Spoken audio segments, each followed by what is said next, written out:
Hey, Assalamualaikum. Good morning, students. Welcome to my English video. With me, your English teacher, Miss Uki Pusparini. Students, because this is our first meeting, jadi karena ini adalah pertemuan pertama kita, and I don't know you, and you don't know me either. So, first of all, we are going to learn how to introduce ourselves. Jadi di sini kita akan belajar bagaimana sih caranya memperkenalkan diri kita kepada orang lain.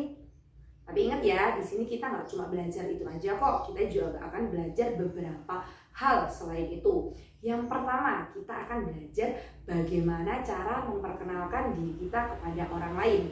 Yang kedua, kita akan belajar bagaimana cara memperkenalkan orang lain. Dan yang terakhir, kita akan belajar tentang kenal. So, let's begin.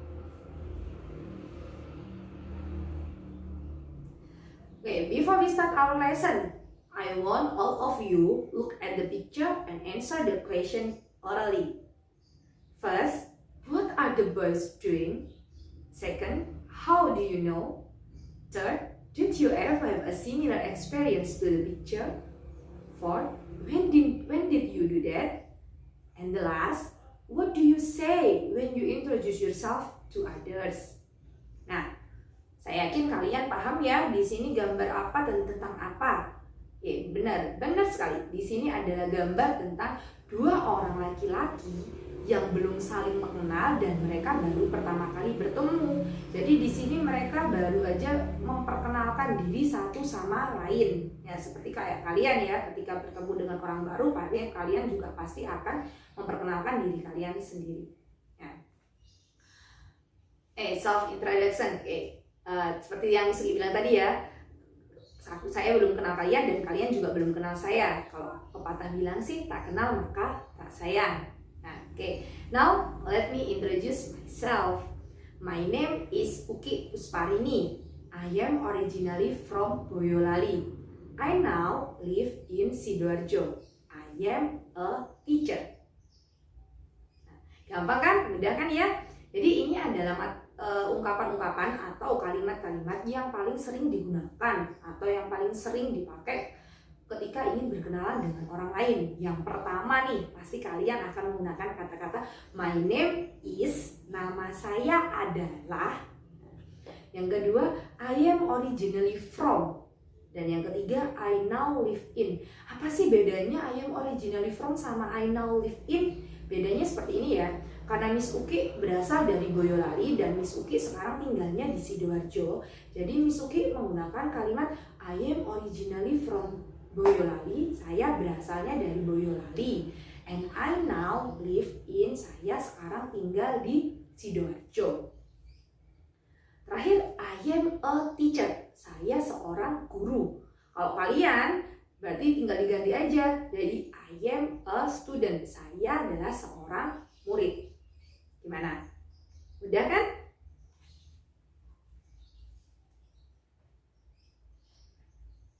Kita masuk ke materi ya. Yang pertama yaitu greeting. Apa sih greeting itu?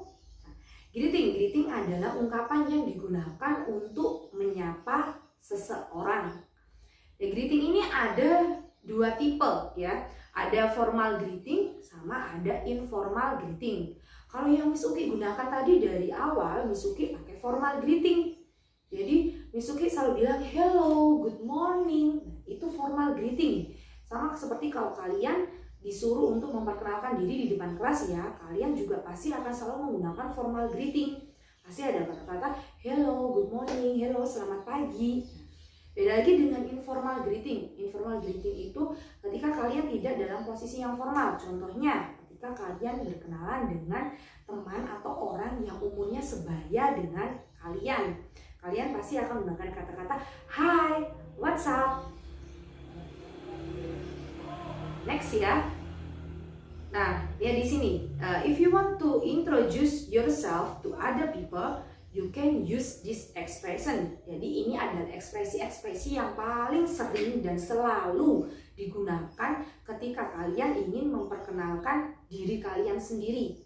Yang pertama ada kalimat let me introduce myself. My name is, atau I'd like to introduce myself. My name is. May I introduce myself. Hello, my name is. I would like to introduce myself. I am. Artinya sama semua punya arti yang sama, yaitu sama-sama. Oke, saya ingin memperkenalkan diri saya. Nama saya adalah. Nah, seperti musik kita tadi kan juga menggunakan kalimat let me introduce myself. My name is Pusparini. Jadi ini adalah ekspresi atau ungkapan yang lumrah sekali digunakan oleh setiap orang. Kita lanjut ke materi yang kedua.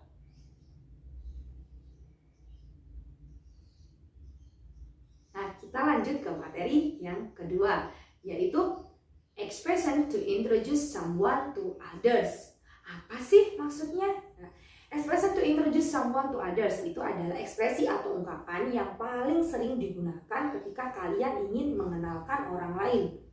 Kita buat permisalan ya, contohnya seperti ini. Ada kalian, ada teman kalian ya. His name is Andi. And the last her name is Siti. Jadi kan 3 orang ya, kalian, Andi, dan Siti. Nah, kalian ingin mengenalkan Andi kepada Siti.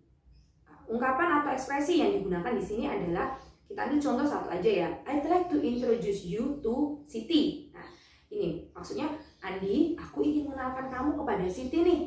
Kalau dalam bahasa Inggris gunakan ekspresi ini ya. I'd like to introduce you to, let me introduce you to. Artinya sama semuanya, sama-sama. Ini nih kenalin temanku namanya Andi, ini kenalin temanku namanya Siti. Gimana? Sudah paham kan dengan materi kita yang kedua? Sangat simpel dan pastinya sangat mudah sekali untuk dipahami. Kita lanjut ke materi yang terakhir. Perenan. Apa sih perenan itu? Nah, I'm sure that you have gotten this material in junior high school ya. Saya yakin kalian sudah dapat materi ini waktu SMP. Apa itu perenan? Perenan adalah kata ganti. Nah, di sini ada banyak sekali macam-macam perenan. Tapi untuk kalian hanya akan belajar 3 perenan dulu. Yang pertama yaitu subject, object, dan possessive adjective. Kita mulai dari subjek dulu ya. Subjek, namanya aja subjek. Berarti dia kalau di sebuah kalimat posisinya selalu ada di awal. Nah, benar sekali, posisinya selalu ada di awal kalimat ya. Ada bermacam-macam subjek. Di sini ada I artinya saya. Kamu artinya you. She artinya dia perempuan. He artinya dia laki-laki. It artinya dia benda. We artinya kami, you artinya kamu, they artinya mereka. Nah, di sini adalah macam-macam subjek. Mereka posisinya selalu ada di awal. I, you, she, he, it, we, you, they. Itu selalu ada di awal. Kalau dalam sebuah kalimat misalkan seperti ini ya, saya pergi ke sekolah. Nah, saya, bahasa Inggrisnya saya apa? I go to school. Saya pergi ke sekolah. Kita tidak bisa menggunakan me walaupun artinya sama-sama punya arti saya. Tapi di sini sayanya posisinya sebagai subjek. Jadi kita menggunakan I go to school. Yang kedua yaitu objek. Nah, namanya aja objek, berarti dia letaknya selalu ada di akhir. Dan yang perlu kalian ingat di sini, objek itu tidak butuh bantuan siapapun untuk berdiri. Jadi dia bisa berdiri sendiri. Kalau I berubah jadi me, you tetap jadi you, she her, he jadi him, it tetap it, we jadi us, you tetap you, they jadi them. Kita buat permisalan ya, contoh kalimatnya gini. Nah, kita buat permisalan ya, contohnya gini. Saya pergi ke sekolah dengan mereka. Saya, posisinya sebagai subjek. Jadi kita pakai I go to school with mereka. Mereka bahasa Inggrisnya apa ya? Nah, they, benar. I go to school with them. Ada yang salah ya. Nah, they di sini posisinya sebagai objek. Jadi kita harus merubahnya. Apa sih kata ganti dari they? Them. Nah, benar. Jadi kita harus pakai kata-kata I go to school with them. Paham ya? Kita lanjut ke possessive adjective. Possessive adjective ini adalah kata ganti kepemilikan. Apa ya? Nah, kata ganti kepemilikan ini maksudnya kata ganti yang diikuti kata benda di belakangnya. Contohnya, bukuku atau buku milikku, mobilnya atau mobil miliknya. Itu kalau dalam bahasa Indonesia.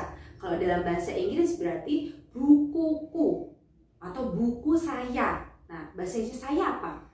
I. Buku saya, book I. Salah ya. Yang benar adalah kita cari kata ganti saya apa? My. Nah, berarti my book. Jadi kata bendanya atau nounnya diletakkan di setelah possessive adjective. Jadi, my book, her car, his bicycle, our television. Jadi semua possessive adjective ini belakangnya harus diikuti kata benda atau noun karena dia tidak bisa berdiri sendiri. Kita buat permisalan gini ya. Saya meminjam buku mereka. Nah, saya meminjam buku mereka ya. Saya berarti artinya I meminjam buku mereka. Berarti I borrow buku mereka. Berarti apa? Kita cari kata ganti mereka. Mereka artinya they. They berarti kata gantinya adalah their. Nah, benar. Jadi I borrow their book. Nah, paham ya? Kita lanjut ke contohnya. Coba ya kita lihat ada contohnya di sini. Nah, subjek pronoun untuk menggantikan orang atau benda pada posisi subjek. Seperti yang Miski bilang tadi ya. Jadi namanya aja subjek, makanya selalu ada di awal dan dia menggantikan orang yang posisinya subjek. Yang kedua yaitu objek pronoun untuk menggantikan orang atau benda pada posisi objek. Yang ketiga, possessive adjective untuk menunjukkan sifat kepemilikan dari suatu benda dan wajib diikuti kata benda. Oke, lanjut ke contoh. Nah, kita lihat di sini ada 4 contoh ya, atau 4 example nih. Yang pertama, she buys some foods. Dia membeli beberapa makanan. Dia posisinya sebagai subjek. Berarti kita gunakan kata nama subjek dia. Berarti she atau he. She buys some food. Paham ya? Jadi contoh yang pertama ini adalah contoh subjek. Yang kedua, Andi borrow her book. Andi meminjam buku dia atau Andi meminjam bukunya. Nah, bukunya itu adalah contoh dari possessive adjective. Nya dari kata dia perempuan berarti berubah jadi her. Si Andi borrow her book. Ya, contoh nomor 2 itu adalah contoh possessive adjective. Sekarang kita lihat contoh yang ketiga. My father drink coffee. Kalau diartikan berarti ayah saya atau ayahku minum kopi. Di sini Misuki pakai my father. Kenapa my father? Karena ini adalah kepemilikan. Jadi ayah milikku, ayah milik saya. Jadi harus pakai kata-kata my father, bukan I father. Dan father di sini posisinya sebagai noun, kata benda. Jadi wajib pakai my father drink coffee. Ini sama ya, kasih contoh tentang possessive adjective. The last, terakhir, ada contoh I go with them. Nah, seperti contohnya Misuki tadi. I go with them. Saya pergi dengan mereka. Mereka di sini posisinya sebagai objek. Jadi kita pakai kata gantinya they apa? Them. Nah, jadi Misuki bukan bikinnya I go with they, salah. Tapi yang benar adalah I go with them. They-nya berubah jadi them. They subject dirubah ke jadi them object. Ya. Gimana students? Paham ya? Saya yakin kalian akan mudah sekali memahami materi ini. Oke, terima kasih untuk materi hari ini. Thank you very much. See you in the next materi. Thank you. Assalamualaikum warahmatullahi wabarakatuh.